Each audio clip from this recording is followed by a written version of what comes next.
नमस्कार दोस्तों, आप सभी का आपके चैनल डिवाइन भक्ति में स्वागत है। आज हम सभी एक नया संकल्प लेने जा रहे हैं जिसमें हम श्रीमद् भगवत गीता के संपूर्ण अध्यायों को 1 सितंबर 2023 से 7 सितंबर 2023 तक पूरा करेंगे।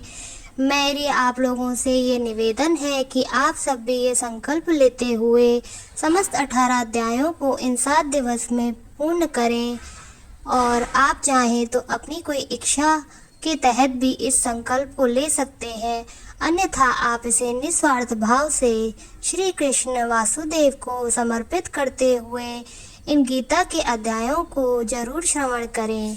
चलिए आज से हम शुरू करते हैं श्रीमद् भगवत गीता। श्री कृष्ण गोविंद हरे मुरारी, हे नाथ नारायण वासुदेवा। ओम श्री परमात्मे नमः। श्रीमद् भगवत गीता अथ प्रथमो अध्याय।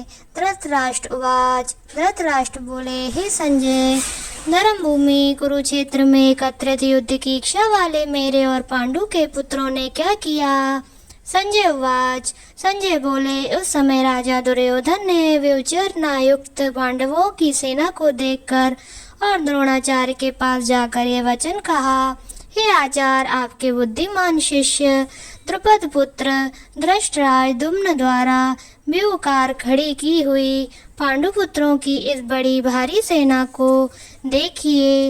इस सेना में बड़े बड़े धनुषों वाले तथा युद्ध में भीम और अर्जुन के समान शूरवीर सात्यकी और विराट तथा महारथी राजा द्रुपद, धृष्टकेतु और चेकितान तथा बलवान काशीराज पुरोजित, कुंती भोज और मनुष्यों में श्रेष्ठ शैव्य पराक्रमी युधामन्यु तथा बलवान उत्तमौजा सुभद्रा पुत्र अभिमन्यु एवं द्रौपदी के 5 पुत्रों, ये सभी महारथी हैं।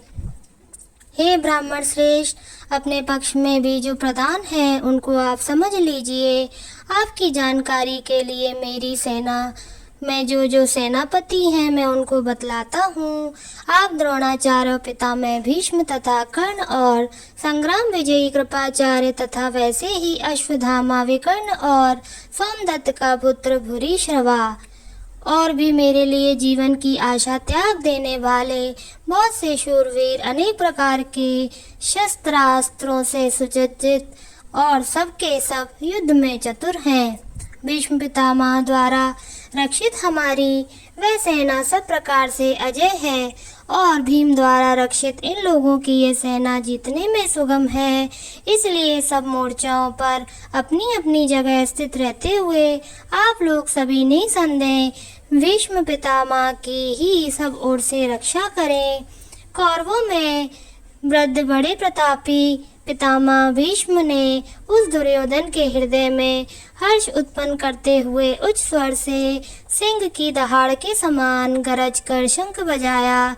इसके पश्चात शंख और नगारे तथा ढोल, मृदंग और नरसिंगे आदि बाजे एक साथ ही बज उठे। उनका वह शब्द बड़ा भयंकर हुआ। इसके अनंतर सफेद घोड़ों से युक्त उत्तम रथ में बैठे हुए श्री कृष्ण महाराज और अर्जुन ने भी अलौकिक शंख बजाए। श्री कृष्ण महाराज ने पांजन्य नामक, अर्जुन ने देवदत्त नामक और भयानक कर्म वाले भीमसेन ने पौंड्र नामक महाशंख बजाया। कुंती पुत्र राजा युधिष्ठिर ने अनंत विजय नामक और नकुल तथा सहदेव ने सुघोष और मणिपुष्प का नामक शंख बजाए। श्रेष्ठ धनुष वाले काशीराज और महारथी शिखंडी एवं धृष्टद्युम्न ने तथा राजा विराट और अजय सात्यकी, राजा द्रुपद एवं द्रौपदी के 5 पुत्र और बड़ी भुजा वाले सुभद्रा पुत्र अभिमन्यु, इन सभी ने हे राजन सब ओर से अलग अलग शंख बजाए और उस भयानक शब्द ने आकाश और पृथ्वी को भी गुंजाते हुए धृतराष्ट्रों के अर्थात आपके पक्ष वालों के हृदय विदीर्ण कर दिए। अर्जुन उवाच। अर्जुन बोले, हे श्री कृष्ण, युद्ध क्षेत्र में डटे हुए युद्ध की अभिलाषी इस स्वजन समुदाय को देखकर मेरे अंग शिथिल हुए जा रहे हैं। और मुख सूखा जा रहा है तथा मेरे शरीर में कंप एवं रोमांच हो रहा है। वेग का उदार्थ और हाथ में गांडीव और धनुष गिर रहा है और त्वचा भी बहुत जल रही है तथा मेरा मन भ्रमित सा हो रहा है, इसलिए मैं खड़ा रहने को भी समर्थ नहीं हूँ। हे केशव, मैं लक्षणों को भी विपरीत ही देख रहा हूँ तथा युद्ध में स्वजन समुदाय को मारकर कल्याण भी नहीं देखता। हे कृष्ण, मैं ना तो विजय चाहता हूँ और ना राज्य तथा सुखों को ही। हे गोविंद, हमें ऐसे राज्य से क्या प्रयोजन है अथवा ऐसे भागों से और जीवन से भी क्या लाभ है। हमें जिनके लिए राज्य भोग और सुखादि अभीष्ट है, वे ये सब धन और जीवन की आशा को त्याग कर युद्ध में खड़े हैं। गुरुजन, ताऊ, चाचे, लड़के और उसी प्रकार दादे, मामे, ससुर, पौत्र, साले तथा और भी संबंधी लोग हैं। हे मधुसूदन, मुझे मारने पर भी अथवा तीनों लोगों के राज्य के लिए भी मैं इन सबको मारना नहीं चाहता। फिर पृथ्वी के लिए तो कहना ही क्या है। हे जनार्दन, धृतराष्ट्र के पुत्रों को मारकर हमें क्या प्रसन्नता होगी। इन आतताइयों को मारकर तो हमें पाप ही लगेगा। अतएव हे माधव, हमने ही बांधव धृतराष्ट्र के पुत्रों को मारने के लिए हम योग्य नहीं हैं, क्योंकि अपने ही कुटुंब को मारकर हम कैसे सुखी होंगे। यद्यपि लोभ से भ्रष्टचित हुए ये लोग कुल के नाश से उत्पन्न दोष को और मित्रों से विरोध करने में पाप को नहीं देखते, तो भी हे जनार्दन, कुल के नाश से उत्पन्न दोष को जानने वाले हम लोग को इस पाप से हटने के लिए क्यों नहीं विचार करना चाहिए। कुल के नाश से सनातन कुल धर्म नष्ट हो जाते हैं। धर्म के नष्ट हो जाने पर संपूर्ण कुल में भी पाप भी फैल जाता है।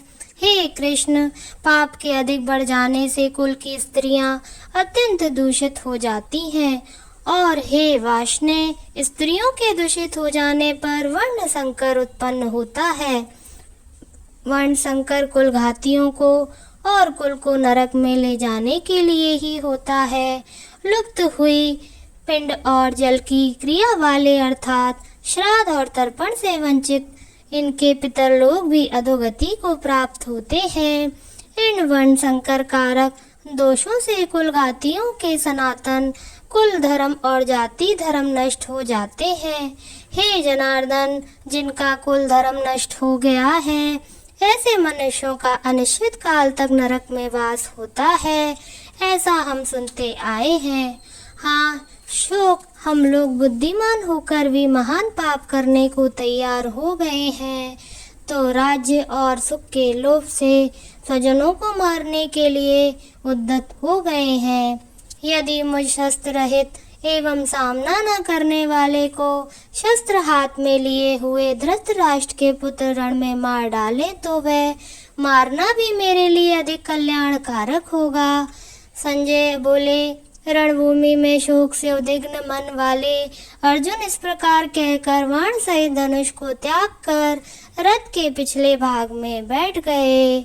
ओम तत्सति। श्रीमद् भगवद गीता शुभनिपुषस्सु ब्रह्म विद्यायां योग शास्त्रे श्री कृष्ण अर्जुन संवादे अर्जुन विषाद योगो नाम प्रथमो अध्याय।